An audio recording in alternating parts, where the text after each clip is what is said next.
Welcome to the Dog Nation Happy Hour, presented by Marlowe's Tavern. A fun and laid-back look at everything happening around the Georgia Bulldogs and the latest UGA recruiting news there as well. Make sure you stop by the local Marlowe's Tavern right there in your neighborhood and enjoy Happy Hour every weekday from 4 to 6 p.m. And now, for Dog Nation Happy Hour, here's your host, Kaylee Mansell.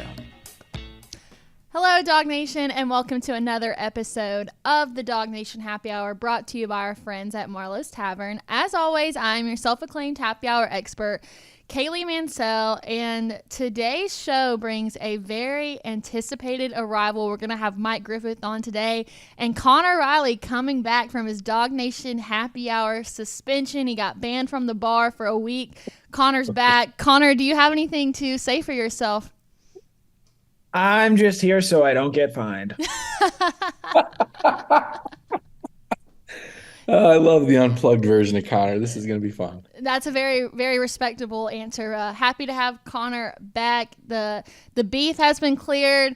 The tension in the air is gone. Momal, it is okay. Connor and I are good once again, and I'm excited to have him back on the show today. But as always, we're going to start with our happy hour question of the week. And this one was inspired by a conversation that I had with Mike and Brandon on Saturday. With Ole Miss coming to town this weekend, I think Ole Miss can make a case for one of the best uniforms and color schemes in college football. So with that, let's go to Mike first. Mike, who has the best uniform in college football? Wow, that's tough. There's so many great uniforms out there and combinations. And, you know, every now and then Oregon throws something out there that looks really cool. I like Oregon's green uniforms with yellow. But, and as much as I hate to admit it, the Michigan helmet's pretty awesome. Georgia with their silver breeches and the traditional G. I don't know how anybody couldn't like that. But I'll be honest, I have a hard time pinning it down to just one. But I am with you to your point on Ole Miss, and I was just talking with one of their beat guys earlier this week. What they've done with that light blue and red, they have really done a fine job with that color scheme. I like maybe it's trendy. I don't know. I'm dying to hear what Connor says about it. I like the speckled look of their helmet. I mean, the way they've used, the graphics. I think you can make a case. Obviously, LSU's home whites. I mean, I could go on and on about great uniforms. I tell you, one that didn't was Missouri. Those are about the ugliest uniforms I've ever seen. I don't know who picked that color scheme out for the Georgia game, but that was terrible. They weren't going to get any fans based on their uniforms that day. I'll tell you that. And they've got so much to work with, too. I'm going to put Ole Miss up there. I would say right now I would put the Ole Miss uniform combination in the top 5 of college football. Connor. I just like to point out that Mike never actually answered the question of what was the best. He listed a bunch but never gave an actual one. I am going to give an actual one. It might be a little surprising here. It's a Longhorn on the helmet, burnt orange, home jerseys, white pants, Texas. I think it's a really clean look. I think it's a very distinctive look. I think those are the best uniforms in college football. That is my opinion there. I like the Oregon retro throwbacks with the yellow pants, bright green jerseys there.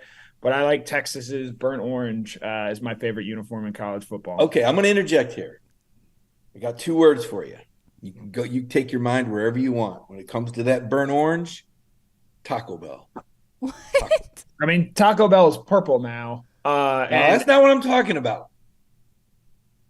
Please elaborate on what it is that you're talking about, Mike. Yeah, I think I don't want to go there because it's kind of, but well, you do want to go there. So just say just it. Do Taco it. Bell. Taco Bell. You ever looked inside a burrito? Right? No, because I eat at good restaurants. It's gross. It looks like, if there's something wrong with my dog, I'm looking out in the yard and I'm seeing that burnt orange in my yard and are you okay, Fido? Is everything – those colors are atrocious. They're disgusting. I don't even – why – the Cleveland Brown, did somebody make them go with those uniforms? Did they get paid extra to wear that color of orange? Because that is the most disgusting color. It gives me indigestion just looking at that color. I don't understand it. I like Tennessee at least after daisies on a hill and bright orange. But that burnt orange – it's Kaylee, like if you Taco had Bell on a hangover Tennessee, Sunday. Go ahead and cash. What? Mike, I'm still waiting. What is your favorite or best uniform? You haven't answered the question. Like I said, there's different ones that grab me. I guess I can't. I hate to say this because I don't like the way this direction's going, but I think when Michigan wears their blues with the yellow pants and the Wolverine helmet, I think that's pretty clean, man. It's tradition, it's cool, it's unique, and I like the contrast. So I guess the Michigan dark blues. I never really thought about that until you've pushed me into the answer. I like the Ole Miss light blue. I like the Ole Miss red uniforms with light blue helmets. Those are and I like Georgia's uniforms. So it's hard to pick between those three. I think the reason maybe Mike had a difficult time answering that is because he didn't want to have to admit that he thought that Michigan had the best uniforms. But guys, the beautiful thing about doing Dog Nation Happy Hour, it's kind of like True TV. Like, you can say whatever you want on here via my permission, of course, and I allow for what Mike said. But I do also want to point out that this might be the only Dog Nation show where you can hear Mike Griffith use britches and the word trendy in the same sentence. And speaking of trendy, I love Ole Miss powder blue uniforms. I would probably pick that uniform over anybody else in the NCAA. That's why I wanted to bring it up. But I do have to say that color scheme across the board, North Carolina. I love the light blue, the navy blue. I love how it looks. I probably own just as much UNC apparel as I do Georgia, specifically for the colors. Okay, I'm a girl. It just happens. I've got a lot of UNC gear. Love their color scheme, but as a uniform in collegiate football, I think Ole Miss takes the cake on that. Fair enough. Glad you answered the question. Thank you. Okay, well let me take this somewhere else now, because Connor's got this infatuation with Texas. Who has the worst uniforms in college football and in the SEC? And I'm going to give you a minute to think about it. You already know I hate the Cleveland Browns. Terrible uniforms. Like, those uniforms that Missouri trotted out were some. But I'm going to go with Vanderbilt, because I just think Vanderbilt is just, the whole place right now is subpar. If they're not wearing gold helmets, Vanderbilt could be counted on to be one of the ugliest uniform teams in college football week in and week out. And Connor, I've given you your computer brain enough time to think. You probably have some names in mind. I think Florida, just with their shades of blue and orange, like Virginia has a similar blue and orange color scheme, but they go with more of a navy blue, whereas Florida's is more of a, I think, true blue there. And I just don't think it looks all that good. It's too bright colors, I think, with the shades that they use and sort of distract there. Tennessee had some pretty ugly looking uniforms there in the mid 2000s. The lighter shade of yellow, I'm not particularly a big fan of.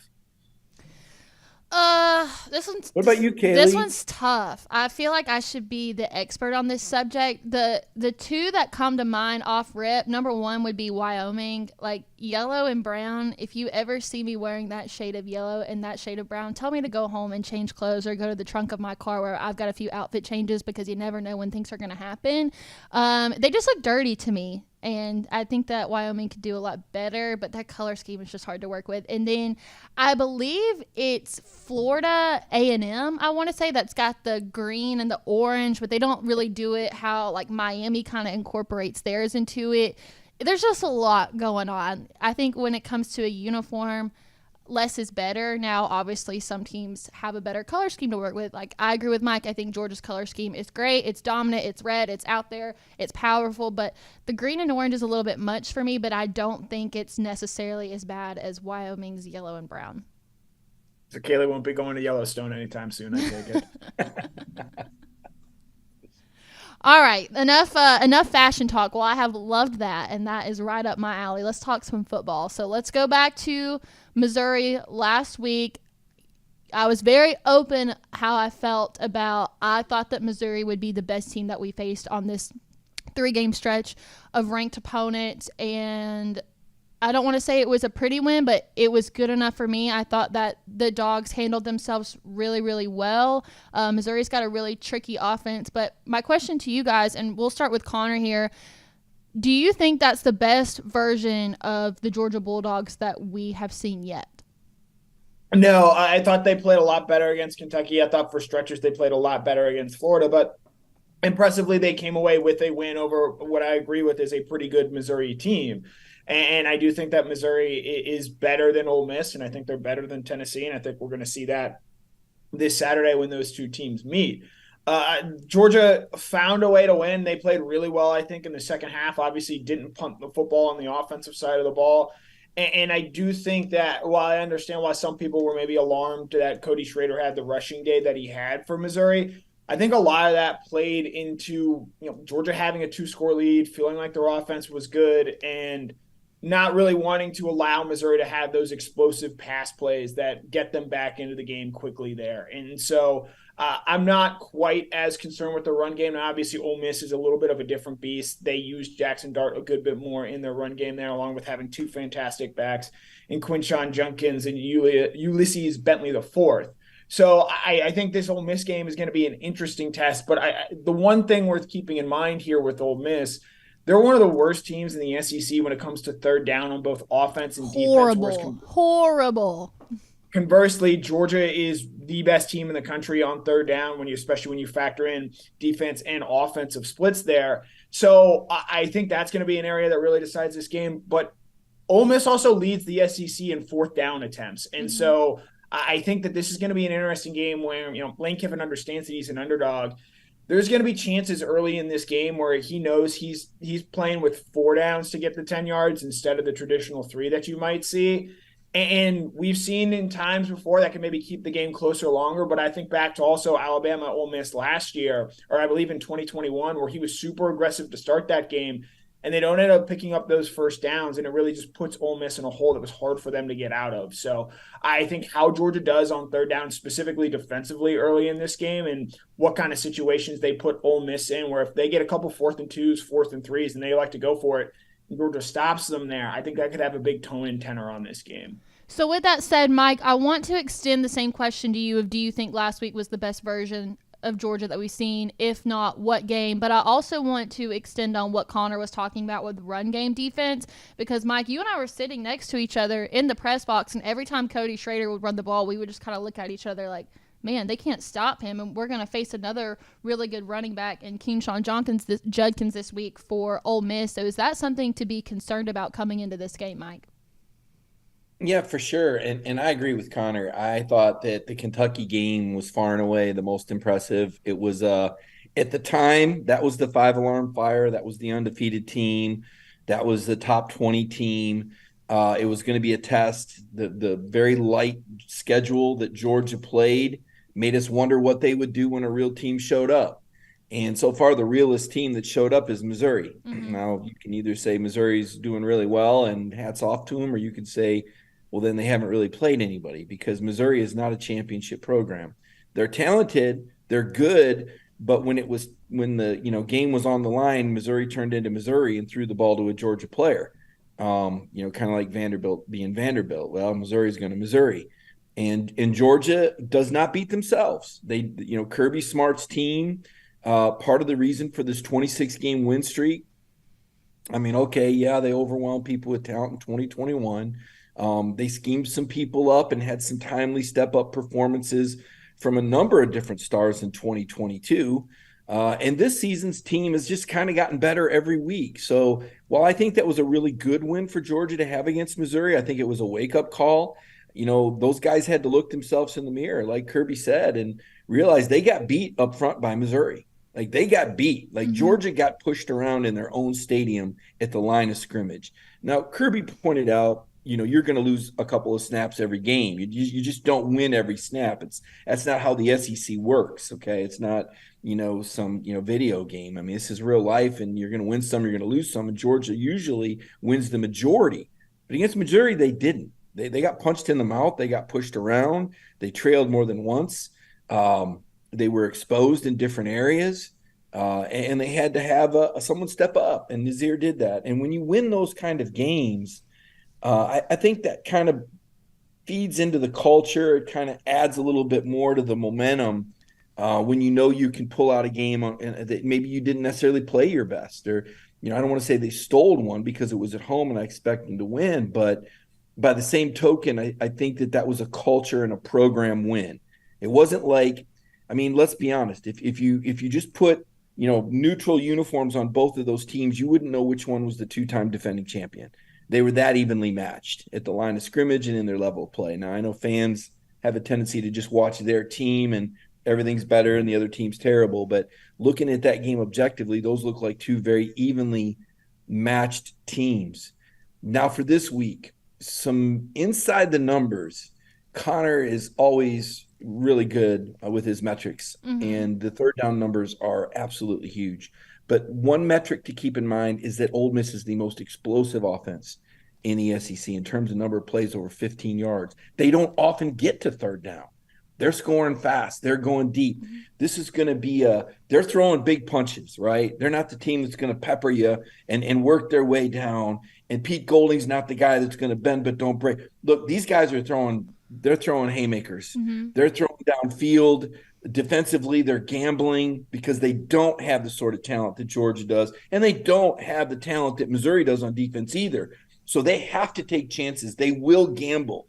They will give up third down, but they're also at the front of the SEC, I believe, first or second in turnover ratio because they force turnovers. So, yes, on the one hand, the third down conversions are somewhat, make them look susceptible. But on the other hand, they also create some havoc with that. They take a lot of chances. They're going to give up some play. What did the coaches used to say? Somebody's band's going to play. Ole Miss takes a lot of chances on defense. They're going to come after Carson. Carson got sacked twice, 2 or 3 times against Missouri. I think that's an over-under for this game too. I wouldn't be surprised if he got sacked 4 or 5 times. But then again, maybe only 1 or 2, right? Because these guys gamble, and how well equipped will Georgia be, and how well equipped will Carson be? Carson, who says he serves Rubik's Cube in under a minute, how quickly will he process the blitzes that are coming his way? How adept will he be at calling the protections? How about those big uglies? How quickly can they think on their feet to their new assignments when Carson changes protections? Can everybody execute their blocks and pick up that extra blitzer? So Ole Miss is going to make you play, and make no mistake about it. That said, I have become very bullish on Georgia, and I'll give Connor credit. This was not a report, but we were on a conference call yesterday, and our boss BJ asked us, what is the likelihood of Brock Bowers playing? And I was about ready to say 0, and Connor said 20%. That was yesterday. Today, I'm going to tell you it's more like 60 or 70%. This guy is making huge strides. I posted a story on Dog Nation about it. My jaw's going to drop when he runs on the field, but I think he's going to run on the field Saturday. Meanwhile, Ole Miss may be without their starting right tackle. The guy missed practice with a lower body injury. They may have to juggle some things around. So now when Schumann throws his blitz package, and Georgia's got a myriad of blitzes, how well can Jackson Dart? Can Jackson Dart solve Rubik's Cube in under? Can he solve Rubik's Cube at all? Can he do a crossword puzzle? I don't know. But he may have an adjusted offensive line trying to deal with Georgia's pressure package, which may not be what it's been, but it's still pretty salty, Kaylee. So before we head into Ole Miss, because I'm glad y'all brought up the numbers, I've got a lot of numbers for y'all that I want to talk about. But one last thing to wrap up on with Missouri. Mike, you mentioned something about stepping up. I think a person that completely stepped up for the Dogs this last week was Kamari Lasser. We got to see him lined up in the slot defending Luther Burden, who is probably the best player or one of the best players from Missouri, and Kamari Lasser completely shut him down. Connor, just talk about the impact that Lasser had on the game, and could we potentially see him line up in that slot position again? Yeah, I don't think they're going to have Kamari necessarily follow Ole Miss receiver Trey Harris around as much. Luther Burden is probably the best player Georgia is going to see during the regular season this year. And Ole Miss, their passing attack is different in terms of they get strength in numbers there. Now, Trey Harris does play a lot in the slot, so I think that is something to be aware of. But I think Kamari, what he showed you is that he is more than just sort of the traditional outside corner that just sort of holds down a side of the field. He can do a little bit more in terms of that there. I know obviously a lot of NFL-type people took notice of that. I think by the time all is said and done, if Kamari can test reasonably well, he's never going to be an athletic freak when it comes to those combine testing numbers, but his play tape shows that he is a first-round level talent. And so I'll be really interested in seeing what the secondary looks like in this game. Obviously, as Mike mentioned, Ole Miss leads the country or leads the SEC in explosive plays there, and I think it's going to be very important for Georgia. And it's important every week, but in a game against Ole Miss where Kirby Smart has openly admitted a lot of the explosive-led ideas that Georgia has had in terms of the things that they want to do, in terms of pointing to the fact that explosive play margin is more important than turnover margin, he got that from Lane Kiffin. And so I think it's going to be a really interesting test of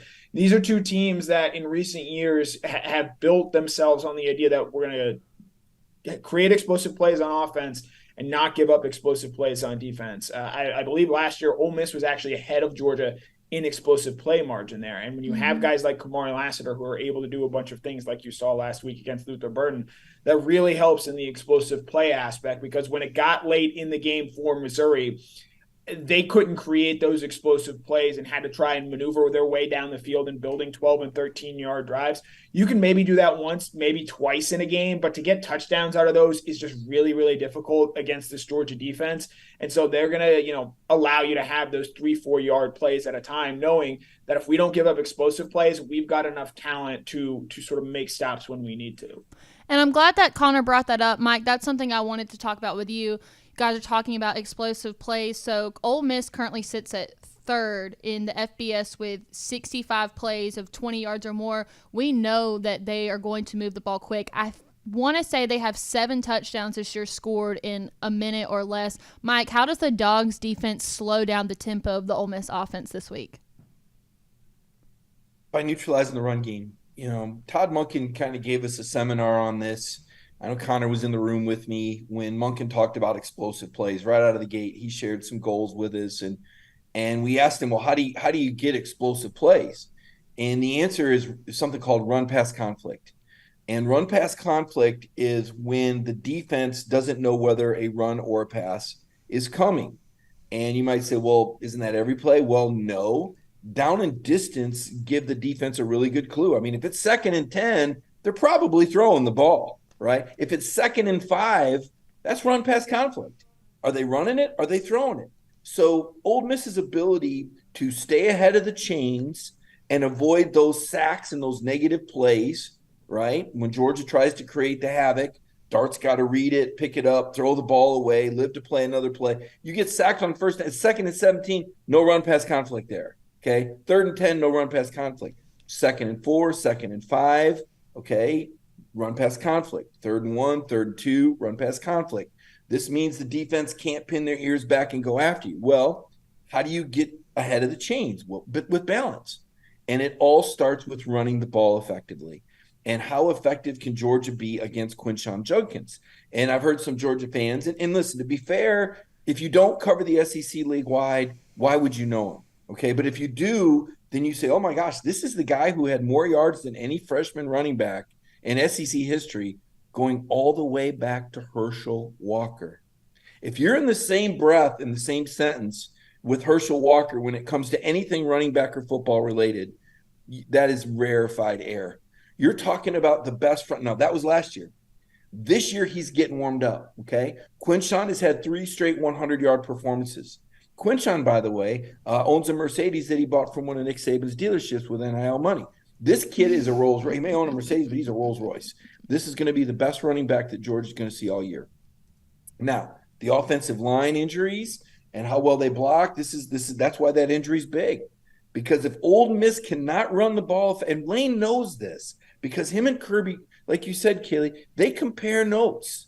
And they have been working together. The Ole Miss is not on the Georgia. It's the first time they played in 3 years, right? And Lane was at FAU. And Kirby knows why not. He networks. And Lane Kiffin is the new Will Muschamp. This is a guy Kirby knows from coaching with him. He gets along with him. He's kind of funny. He's not too much of a pain in the ass, right? And Kirby works with Lane, and they share information. Guess who they both want to beat, by the way? Alabama, okay? So him and Lane are on the same – Lane knows everything Kirby knows. But to answer your question, the real battle of this game and where Georgia can win this game before it's really over on the scoreboard is if they win the line of scrimmage and if Ole Miss cannot get Judkins off. If Judkins gets off and can run the ball, we're in for a really good game. Conversely, Georgia explosivity, if Brock Bowers plays, because this has become, at the beginning of the week, I wouldn't have gone here. I wouldn't have wasted my breath. But if it's sounding and looking like this cat's going to play, this will be the first time, presuming that he looks as good as he did before the injury. I can't imagine they'd throw him out there if he wasn't effective. But if him and Ladd McConkey are out there for the first time together healthy, this will be the most potent that the Georgia offense has looked all year long. And the Ole Miss defense, as much as they want to junk it up and throw the kitchen sink at you and take gambles, they can get burnt just as easily. And if number 19 is out there, the odds are going to go up, right? You saw Oscar Delp step up. He got better with him out. You got to even see, the young guy Lawson Lucky, get double-digit reps. Georgia has gotten better, and if Powers is back Saturday night, I think Georgia fans ought to feel pretty good about this football game. Ole Miss is one of the first teams that we face where I feel like we really are matched up against a true dual threat quarterback. Jackson Dart has been absolutely outstanding for the Rebels. Connor, is having him as a dual threat quarterback, is that something that concerns you, considering this might be the best one that we faced all season? I think absolutely, when you factor in how quarterback runs have been able to impact this Georgia defense, both from a scrambling standpoint, but also from an ability to get to the edge and use design quarterback runs rather. We've seen both, Brady Cook last week and Spencer Rattler early in their season had success when it comes to scrambling the football. And then also you think back to the Auburn game, the success Peyton Thorne and Robbie Ashford had running the ball to the edge there, I think is going to make things where Georgia's going to have to be very aware of what they're doing. Now, Cook was obviously a lot less successful running the ball in the second half, and that was a credit to what Georgia was doing defensively and sort of taking that away. They're going to have to make some changes this week, obviously, with Jamon Dumas-Johnson not expected to play, dealing with a forearm injury. Kirby Smart and Georgia have been pretty secretive about this, and that sort of leads me to believe this is a very significant injury, one that might potentially cost him the entire season. So they're trying to find answers there. But in the meantime, yes, you have Small Munden there, and because Ole Miss plays the way that they do, they're going to be more spread out. You're relying, I think, on two guys, and C.J. Allen and Raylan Wilson, guys who have not played a ton at that position. It's going to be a really big moment for them. Obviously, these guys are not your traditional freshman linebackers, and they had played some already rotating in, but they're going to be out there in key moments of the game. It's worth noting Cody Schrader's touchdown run on Saturday came when both Raylan Wilson and C.J. Allen were in there in the fourth quarter because, as much as Georgia wants to play Small Munden in every play, it's just not really possible especially against a team like Ole Miss that's going to want to go fast and tire guys out. You're going to have your substitution patterns there. So I think it's critical. We're going to learn a whole lot this week about those two freshman linebackers. We've heard a lot of really good things about them to this point.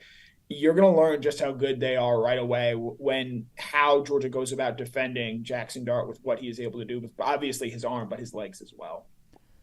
So I want to stick with the numbers here. I'm going to go to Mike for a second. I did a deep dive into both teams on Tuesday, and one of the most interesting things that I found is score by period. So for Ole Miss, 63% of their points scored are scored in the first and the fourth. They score the majority of their points in the first quarter versus UGA, who scores 66% of their points in the second and the third. Not so much a start strong, finish strong. UGA does really well in the middle. So, Mike, does this make for a high-scoring type of game, or what do these numbers translate to in your mind? Well, every matchup is a little bit different. Kaylee, so it's hard to just play those numbers out because both Lane and Kirby game plan around the other team's strengths and weaknesses. For example, when Ole Miss played Alabama, metrics might tell you that could be a high-scoring game, and yet it was 7-6 at halftime, right? So every game takes its pace. I'm curious about the weather, not to get sidetracked, but I'm hearing that that the weather could be a factor that would certainly affect the play calling for both of these teams, and then how these teams choose to defend. I mean, Lane is all about matchups. I think Connor made that reference earlier in this conversation. Where is Lane going to see the matchup? When I asked Jimbo Fisher about it earlier this week, he said, sometimes you've got to defend Ole Miss with a light box, and that means fewer guys close to the line of scrimmage. So will Lane be patient and say, okay, well, they only got 6 guys in the box. Let's run Quinshon Junkins at them and get 4 or 5 or 6 or 7 or 13 or 2 yards. So it's really hard to make a sweeping statement about what type of game this will be without knowing weather and without knowing how each team is going to game plan. I think we can assume, I think it's fair to assume based on Pete Golding's reputation and how Carson has been bothered by pressure at times, that Ole Miss is going to come after him. Missouri came after him. They said, our game plan is to get him, and they got him. They sacked him twice in the first half. Carson made some bad throws early on. He settled and went 11-14 in the second half, but they got to him a little bit, and Ole Miss is going to come after him. So there's going to be some opportunities for explosive plays. But is it Brock Bowers and Ladd McConkey reeling it in? Is it Arian Smith one-on-one deep? How do you feel about that? Was it Marcus Rosemy, Jack Saint? Like, we don't know. It's going to come down to where the matchups are at and how the individuals play. So that's kind of a cop-out in the sense of, as Connor would say, I'm not answering the question. There's so many variables. And when I look into my crystal ball, not knowing the weather, it's difficult. But I would say that I don't necessarily think it's going to be a high-scoring game, but I also don't think it's going to be a low-scoring game. This strikes me as an emotional game where the points are going to be scored in bunches. We could be sitting there 7-3 midway through the second quarter, and by halftime it could be 24-21.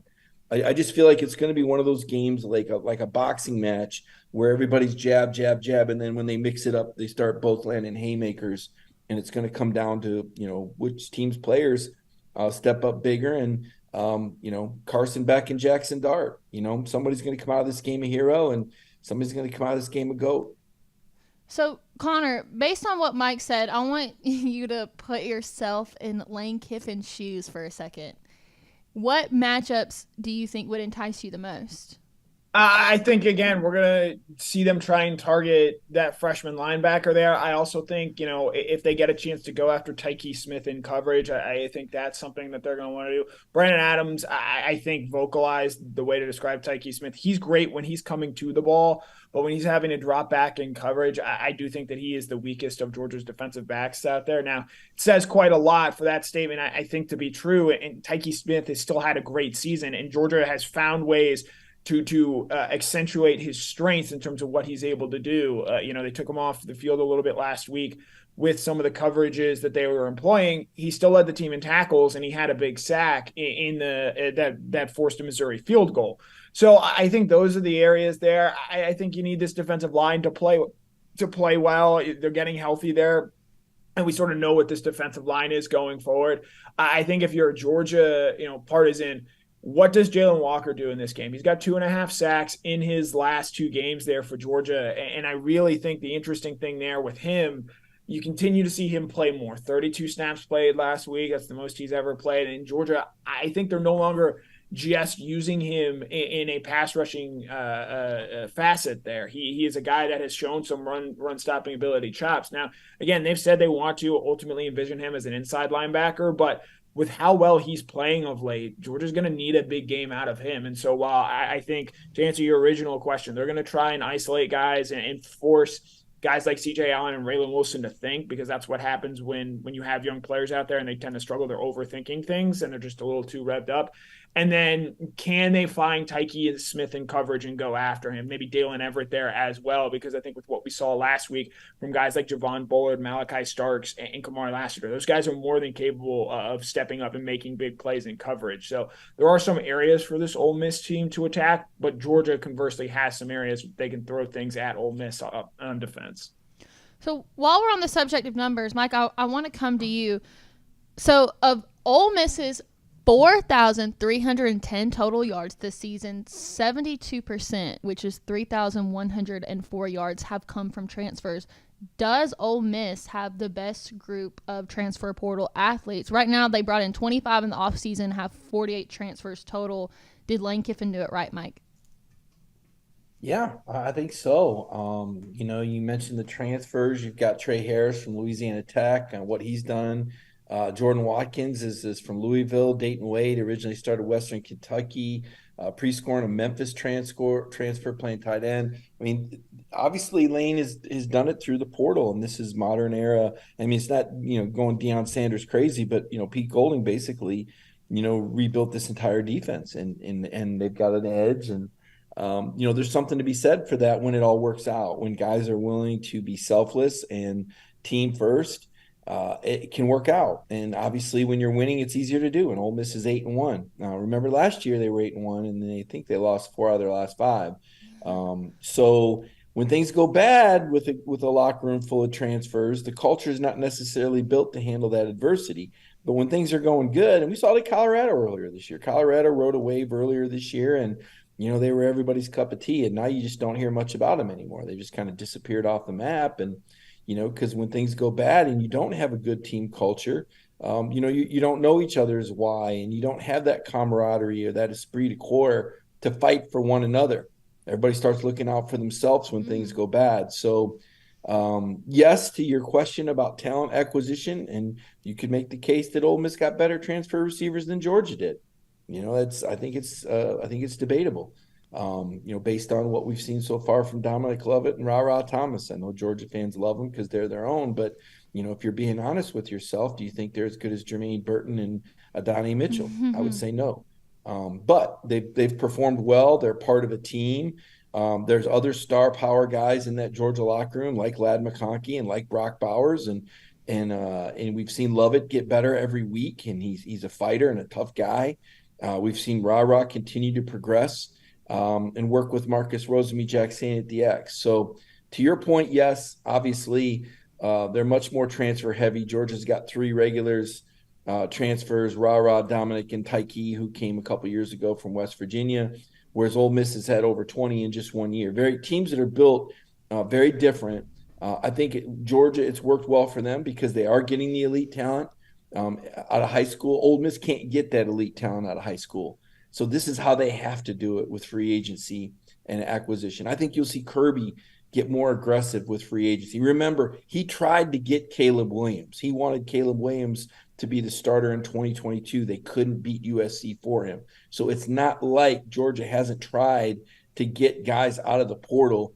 They've just been extremely selective and careful at who they've taken aim at, whereas Ole Miss has had to be much more aggressive to keep their roster in a place where they can compete and go 8-1 and work their way into the top 10, even if their NIL funding isn't on the same level as a Alabama or a Tennessee or a Georgia or a Texas A&M.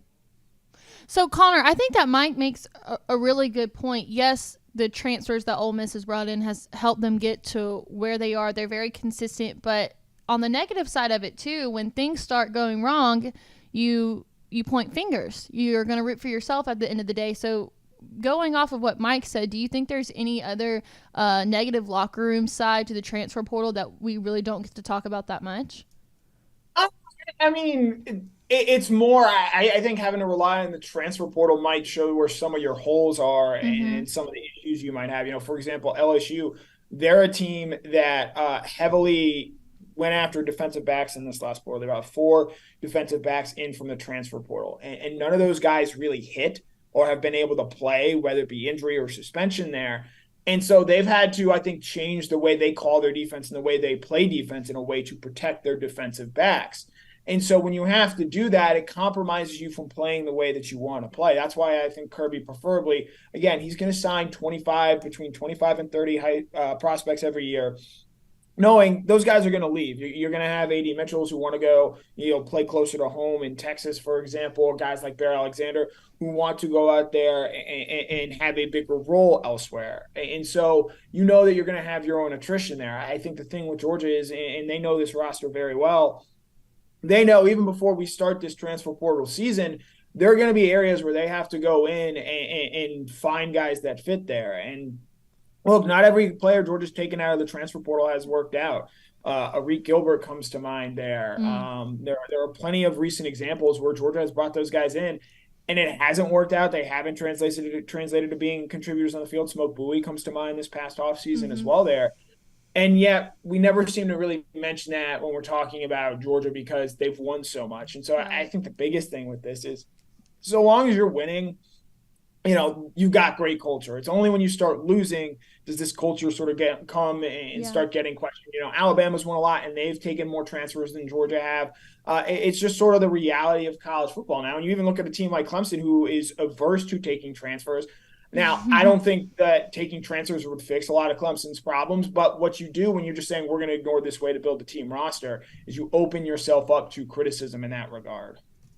So, Mike, I want to end with this before we get to our last topic. Technically, Ole Miss is the last team that Kirby has to beat in the SEC. Technically, you guys get it. Do you think that makes this game a little bit more personal for him? I know him and Lane Kiffin are friends, so I know it's not personal in that kind of way, but it's senior night, last game at home for this season, last SEC opponent you have to beat. Does that make it personal for him in any way? No, I don't. I mean, not any more than it already is. Yeah. Kirby takes every game personal. Kirby takes every play personal. Kirby takes every practice rep personal. I mean, the way Kirby is wired is why he is on the Mount Rushmore of SEC coaches. It's a different flavor of ice cream for Kirby. I don't know, what would we make Lane Kiffin? Rainbow, maybe? Yeah, definitely rainbow sherbet or like Superman ice cream, like the funky colors. That doesn't taste great. He's kind of a colorful guy, right? I mean, you're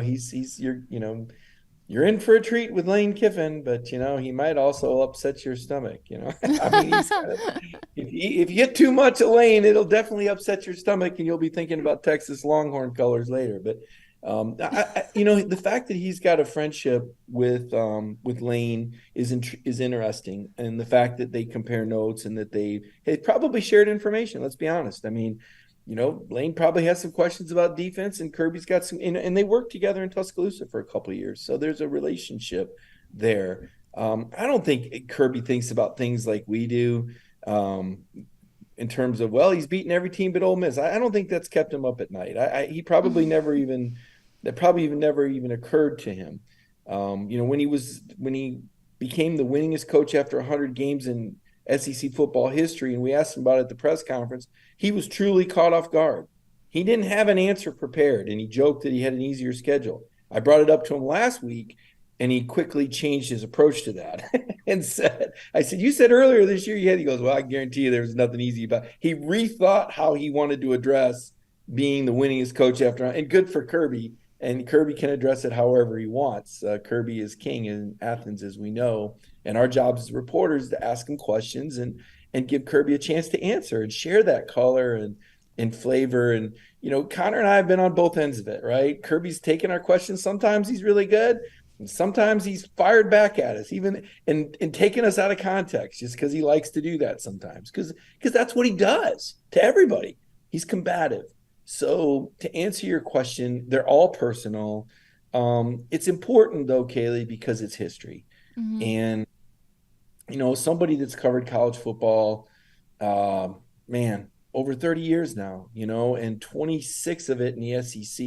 And I've seen a lot of great programs. I've seen undefeated. I saw Auburn go undefeated against all odds with Terry Bowden in 93. I watched the 98 Vols after they lost Peyton Manning the year before it. Everybody thought the lights were turned out. I watched them run the table and go 13-0 and win the first ever BCS championship. I watched, an underdog program like Michigan State, beat the Ohio State with the Ezekiel Elliott's and the Michael Thomases and the Urban Meyers with a bunch of guys you couldn't probably name any of them, and none of them are on your fantasy football team, and go to a Rose Bowl.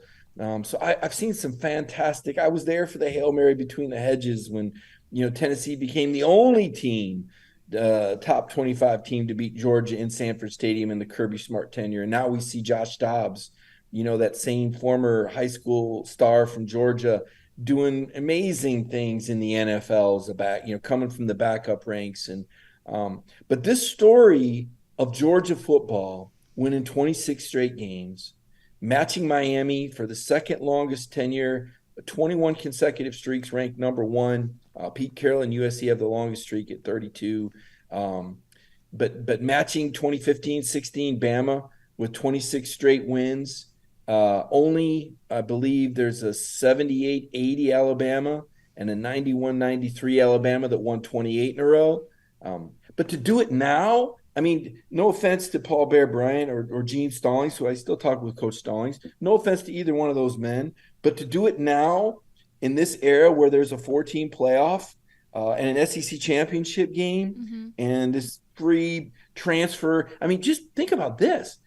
What if the transfer rules weren't in place? What if Jermaine Burton and Adonai Mitchell, and heck, for that matter, Connor Tresman Marshall would be your linebacker right now? He's a starting linebacker at Alabama. You would be going, though, freshman. Just imagine if Georgia didn't have 40 guys transfer out over these last 3 years that could really play and be in the 2 deep. right? So the fact that Kirby's been able to do this now, to me, it's awesome to be here in the front row watching this, talking to you about it, because we're not going to see it again. You're not going to see 26 wins again with a 12-team playoff. It ain't happening. It just and transfer portal and NIL and coaches burning out faster than ever. We are watching the greatest run of modern era college football history. Now, the modern era is going to change when it goes to a 12-team playoff. Somebody's going to hit the reset button, and everything's going to be greatest since 12-team playoff. But we've watched Georgia close out the BCS in the playoff era with the greatest run of the modern era, post-leather helmet, in college football history. So that's why it's important, because it's the next win for these dogs, this 2023 team, what they want to accomplish. But for me personally, and I think in the grand scheme of things, we're watching something historic happen before us. And, with every win, it becomes greater and greater and greater. And so to me, that in the grand scheme of things, that's the macro. The micro is that Kirby will tell you that the team's got to get better, left foot, right foot, left foot. And then next week it's another challenge, and then it's another challenge, right? But for now, for me, it's just the grandiose of the history that's being made. I have to say, now that we've done a few of these Dog Nation happy hours, going back and thinking about all of them, the best ones always end with a Oscar-winning monologue from Mike Griffith. I mean, we started this whole conversation on comparing SEC coaches to ice cream, and I had goosebumps by the end of it because Mike always gives me the chills when he goes on his inspirational rants, and that is the best part about happy hour to me. And I think that next week we need to bring this group back and break it down and relate SEC I don't know if Connor can handle coaches to ice cream. No, we need to match the coaches with their ice cream. Well, that's all good, right? And 30 years in variety is great. But when you work with a Cracker Jack like Connor, you better bring your A game, because his numbers are incredible. His reporting is on the spot, and he covers a lot of bases. So I got to get creative with some of these monologues, because Connor gives you, everything you need from a number standpoint, and really reads the game well. I think it's made us better as a team, honestly. I mean, a little self-brag on Dog Nation. I really have enjoyed, working with Connor and us having this 1-2 punch. You don't see that at a lot of places where you have two guys working the beat together, and complementing one another. And it is, I guess we're the Kamari Lasser and Javon Bullard, because we do get competitive with one another. You were killing Connor with all the compliments. Who is who? Who's Bullard and who's Lassiter? That's a good one, Connor. What do you think? I think I'm Kamari Lasser because I think I'm better. Oh. But Mike makes the big plays in big games, so who would you rather be? Oh, that's good. Good stuff.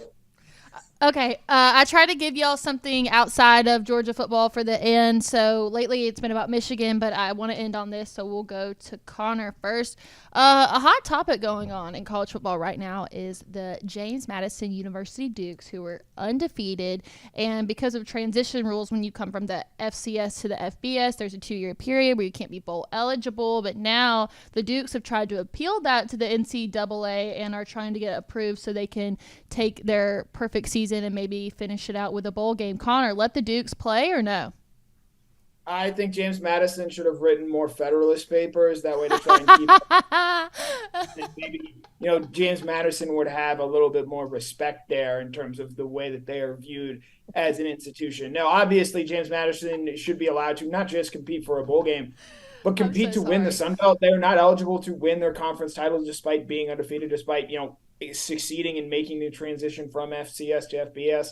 Again, you're punishing players for decisions that are made at an institutional level. It's not fair to this program, most obviously. And again, this is a James Madison team. I'm not necessarily saying that they should be the team that goes on to play in a New Year's Six Bowl, but they clearly know what they're doing and have figured some things out in their transition to the Sun Belt there. So in terms of the, institutions that are affiliated with former presidents, James Madison clearly going above and beyond, certainly what Thomas Jefferson's University of Virginia is doing right now.